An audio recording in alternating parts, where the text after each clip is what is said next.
Hello, it's your gaming gentleman, member of the official Wii Game here and admin for Extreme Xbox Gamers. Now, from the title of the video, it is The Witcher 3 Impressions. I've had my time, about 10 plus hours on The Witcher 3, and I can tell you how I am blown away, and my impressions will be quite good. But I'm a man of my truth, and not all things go straightforward, so there will be some disappointing moments. Now, this is just an impression, so not a review, because I am nowhere near the finish for a review. It'll probably be up about 3 weeks time, probably, because it seems a lot of stuff before I get to that point. So first off, let's talk about the open world.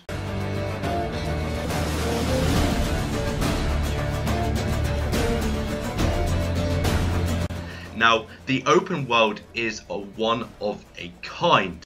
Now, what's great about this is that it's an open world not just because of the size and the scope. This is a really big, and what I quite like about this is that each different district you go to is humongous. I mean, the tutorial world, you have your own large open world which is big enough to fit an entire game in, all just to start off with tutorials, and it's absolutely humongous, and that is the first starting world. Now, you think that was big.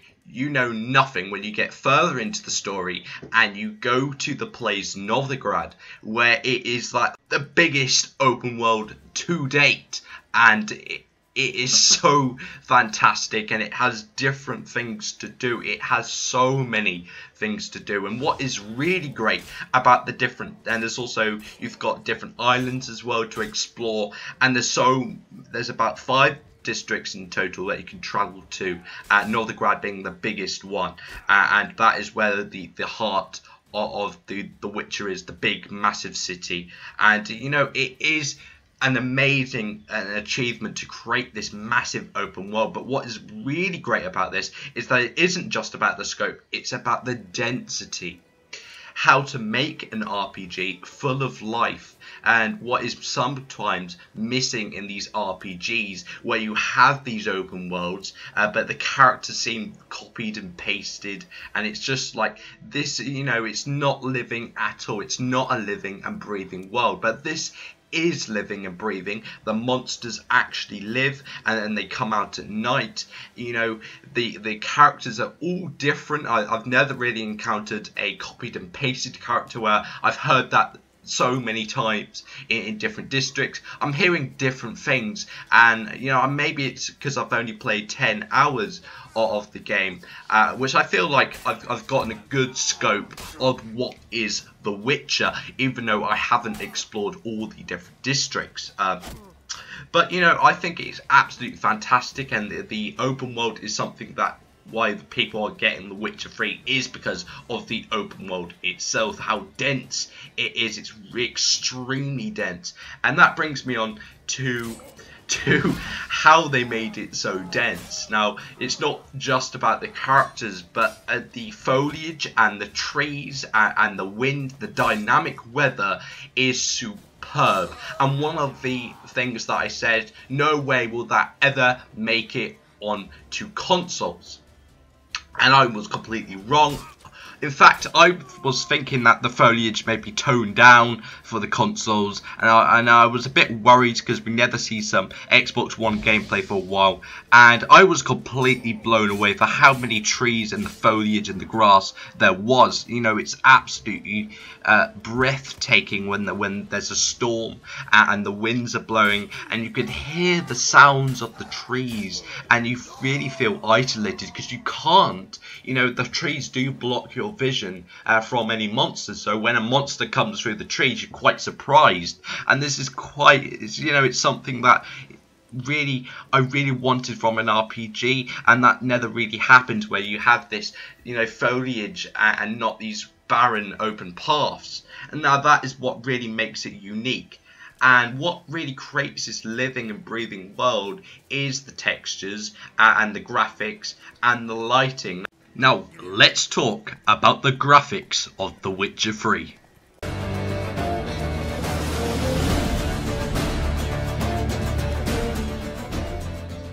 Right, so as we know, graphics was an important factor for the development of The Witcher 3. This was going to be the RPG on next generation consoles, and when they announced it at E3, we were blown away for how it could have looked. And there has been a little parity or a little downgrade between E3 and now, and it is clear to see that there is a downgrade.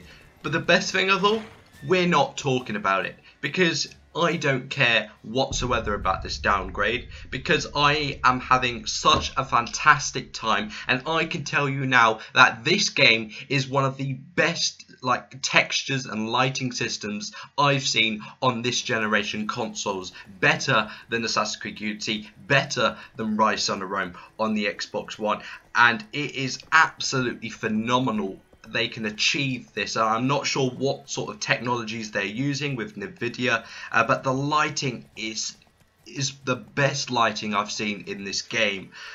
We have the sunset and the dawn and night time, and it really does show when the lighting is at its best in dawn, and when you're in caves and in the water, especially in the water, and the lighting just really it's so good. You can really stand there and just look at the sunset, look at the night, look at the moon, and it is just absolutely fantastic in it. And what really is good is with the foliage and the increased foliage is when the light touches the trees, it really does scatter. So you can the trees really do make a difference when the light comes on them. So it casts the shadows, and it's just really superb. And also, what is really striking is the detail in The Witcher 3. The Witcher 3 has the most amazing detail. Whether you go into a house and you see the pottery, you see the plates, the red apples in the fruit bowl, you know that this game has been fully polished to do that, and the detail is fantastic. Some detail that you may miss is just like if you look in the ceiling, where sometimes you really have to stretch the camera angle, but even so the ceiling is really crafted and it's painted, and it's these little things like cockroaches running around. You would easily miss that, and developers could easily shortcut that out because there really isn't point towards that, but they did that to create this living and breathing environment where there's rats and there's cockroaches, and there's fire on the walls, and there's different paintings that tell a story, and it's just phenomenal the amount of detail. And I think detail is really key. A game that had a lot of detail was Assassin's Creed Unity, and a lot of people really like that because they really put the detail in that. And I think detail in these games really do show. GTA 5 had a lot of detail. Maybe we take it for granted. Maybe we don't realise the detail, but it's there. And it shows that developers polish this game to put that detail there. And it really does show that their hearts are going into this game. CD Projekt Red really did know that what we want from our next gen RPG. Right, let's talk about the combat system in The Witcher 3.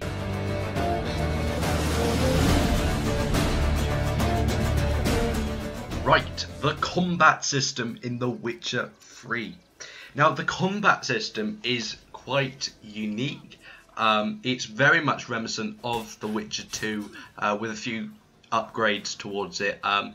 It still feels a little bit clunky, but the combat system is quite smooth and is quite fast when you get it just right, and it's really satisfying. When you chain the combination of the attacks together, you have the light attack, you have the strong attack, and then you've got the signs as well.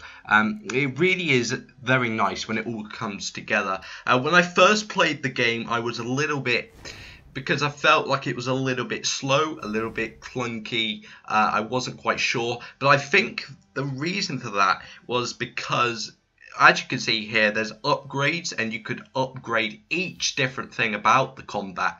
Each thing you do about upgrade your strong attacks, the light attacks, the health, your signs, the attacks done on enemies. And I think those upgrades are very important because I'm feeling that it is a real challenge. I'm playing on the normal difficulty, which is story and sword, as known in The Witcher. And I want to know what your difficulty you're playing on, but I'm playing on the normal difficulty, and I'm even finding it a bit challenging. I'm currently level 5, even though it says level 2 in the gameplay, but you know, I'm really finding it quite hard. They're really challenging, and that's what I really like about it. You know, it is nice when you're really being challenged, and you really do get challenged. You really are sort of forced to use the signs, to use blade oil on the weapons to make it easier for you. I have to admit, though, I did change the difficulty on the fly for easy, because there was a boss, and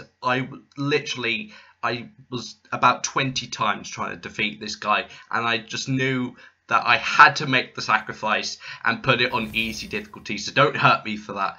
But then switched it on normal difficulty. But you know, it is really good, and I'm loving the combat system. I love the upgrades towards the combat system. I think the upgrades are really good, much better than the Witcher 2 upgrades. They were quite poor, actually. It was like a chain, and you had to choose one or the other, and it was a bit disappointing. But this, I really quite like it. It's really there for the hardcore fans, and that's what I really like about it. You know, I hardly got any ability points, and that's what they called ability points to upgrade, and I haven't really got much of those, so I think I've got a long way to go there. But overall, the combat is quite fluid and smooth when you get it right, but the beginning of Next up is the quests in The Witcher 3. Now, quests are very important because they're scattered throughout the world of The Witcher 3. You've got the main missions, you've got the quests, you've got side objectives, and you've got locations to look for. You've got undiscovered locations, you've got treasure caves, you've got so much content in The Witcher 3.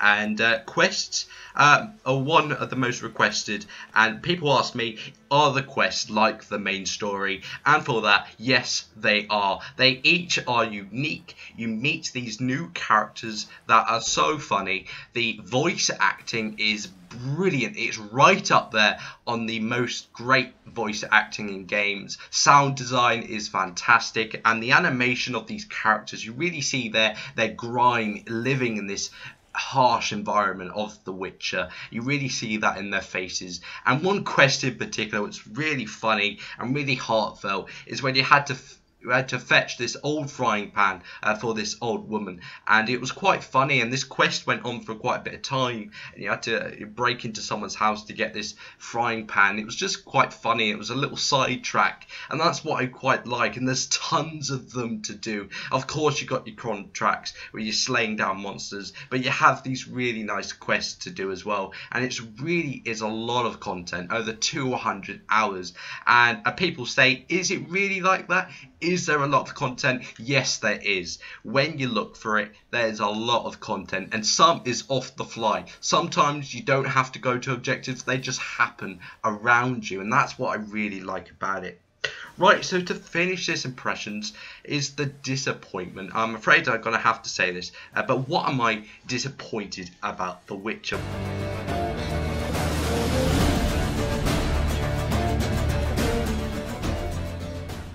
Playing on it, there is a bit of jarring between the cutscenes and in the gameplay. There is a bit of strong jarring, and sometimes the audio goes as well, and that's a bit disappointing. I feel that really does take you out a bit, and sometimes you want that to be immersed, and then sometimes the audio quits, and it's a bit disappointing in that. But overall, it is a really brilliant game. It is really quite fantastic. Sometimes there's a little bit of glitches as well. Sometimes the horse can levitate. It's a bit weird, you know. But you know, overall, it's a really polished game, and I'm sure that these just little fixes that could be done with a simple patch. Then we know patches are coming. We know this game is going to be supported for a long time to go, and we know that because of the 16 free DLCs. And I just downloaded DLC, and I totally forgot to download it. So calling this out now, there's 2 free DLCs at the moment. You've got the beard and hairstyle sets for Geralt, and you've also got the armor set for your horse. So be sure to download those. And yeah, so I'm really enjoying that. This is one of the best RPGs on next generation consoles. This is a game that you're going to play for years to come, and you definitely must pick this up. So without further ado, it's your gaming gentleman signing out, and I'll see you on the next video.